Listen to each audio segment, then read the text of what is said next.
विवाह के 2 वर्ष हुए थे जब सुहानी गर्भवती होने पर अपने घर पंजाब जा रही थी। पति शहर से बाहर थे।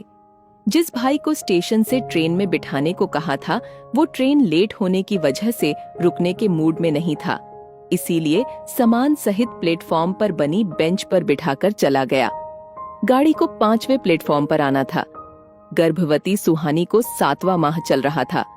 सामान अधिक होने से एक कुल्ली से बात कर ली। बेहद दुबला पतला बुजुर्ग, पेट पालने की विवशता उसकी आंखों में थी। एक याचना के साथ सामान उठाने को आतुर। सुहानी ने उसे 15 रुपए में तय कर लिया और टेक लगाकर बैठ गई। तकरीबन 1.5 घंटे बाद गाड़ी आने की घोषणा हुई, लेकिन वो बुजुर्ग कुली कहीं नहीं दिखा। कोई दूसरा कुली भी खाली नजर नहीं आ रहा था।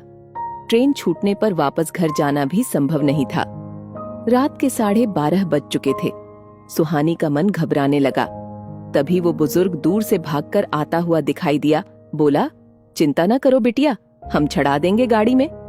भागने से उसकी सांस फूल रही थी। उसने लपक कर सामान उठाया और आने का इशारा किया। सीढ़ी चढ़कर पुल से पार जाना था, क्योंकि अचानक ट्रेन ने प्लेटफॉर्म चेंज करा था, जो अब 9 नंबर पर आ रही थी। वो सांस फूलने से धीरे धीरे चल रहा था और सुहानी भी तेज चलने हालत में न थी। गाड़ी ने सीटी दे दी। भागकर अपना स्लीपर कोच का डब्बा ढूंढा। डिब्बा प्लेटफॉर्म खत्म होने के बाद इंजन के पास था।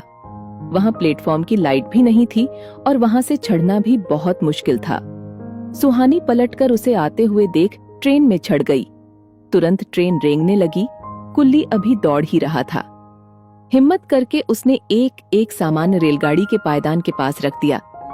अब आगे बिल्कुल अंधेरा था। जब तक सुहानी ने हड़बड़ाए कांपते हाथों से 10 का और 5 का नोट निकाला, तब तक कुल्ली की हथेली दूर हो चुकी थी। उसकी दौड़ने की रफ्तार तेज हुई, मगर साथ ही ट्रेन की रफ्तार भी।